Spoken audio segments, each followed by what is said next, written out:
За говийг гишүүний асуултанд хариулъя. Ер нь эрүүл мэндийн даатгалтай холбоотой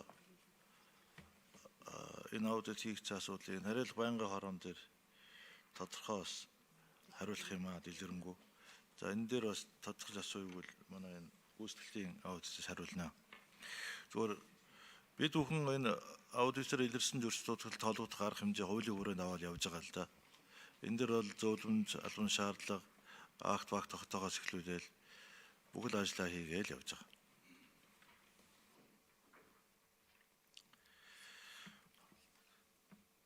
(2023) онд улсын төсвийн хөрөнгө оруулалтаар 7,376.3 тэрбум төгрөгийн төсөл төртөгтөө 1139 төсөл арга хэмжээг төсөлсөн байгаа.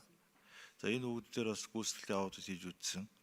Энэ дээр одоо бараа бүтээгдэхүүн ажил үйлдвэрээ төрийн болон орон нутгийн хөрөнгөөр хөдөлтөн авах ажиллагааны журам хуулж өрчиж ингэж одоо тендерүүд зарласан юм бол байхгүй байгаа.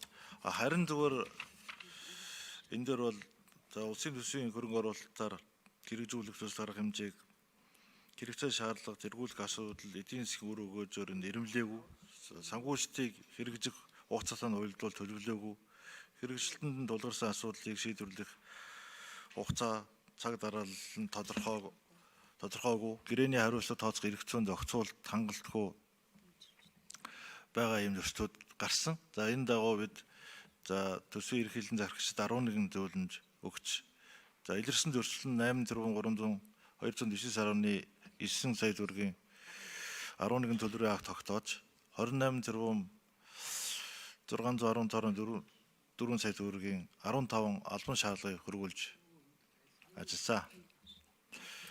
Төсөл арга хэмжээний хэрэгжилтэн тавих хяналт, хариуцлагын тогтолцоог үнэлэх, барилга байгууламжийн зураг төсөл гүйцэтгэлд илэрч байгаа нийтлэг зөрчил, тулгарч буй асуудалд судалгаа шинжилгээ хийж эрх зүйн орчныг сайжруулах замаар хөрөнгө оруулалт энэ асуух гишүүдийн нэрсийг эрцээр нь урагшлуулаарай. Өөр өгөөжийг нэмэгдүүлэх шаардлагатай байна. За дамжны гишүүний асуултанд хариулъя. Шахуул түвшний үйлдвэрт оруулсан хөрөнгө оруулалттай холбоотой зүйл байна. Энэ бол Эрдэнэс Монгол Улсын Эрдэнэс 5 толгоогоос оруулсан хөрөнгө оруулалт байгаа. Үүнтэй холбоотой 1.180 төгрөгийн зөрчил илрүүлээд тэр зөрчил өөрөө гэмт хэргийн шин чанартай үйл байгаа учраас Монгол Улсын ерхий прокурорт Монгол Улсын ерхий аудиторын зүгээс шилжүүлсэн байгаа. Айл тэр татаас нь үү? Тэгвэл наадах ч одоо ерхий сайд тэр үед ерөнхийлөгч байсан шүү дээ. Чи ямар хариуцлагагүй юм яриад байна.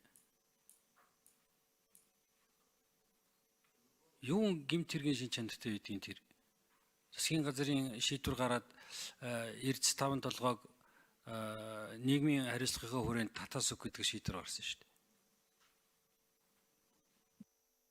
За 5 номерыг ч одоо ерөнхийлөгчийг буруу юм хийсэн гэж суучих юм.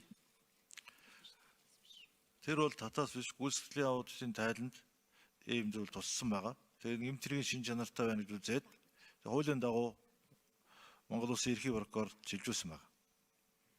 Зөрчлийг гэмт хэргийн шин чанартай зөрчил байсан. Чи зөв хариулээд байна уу?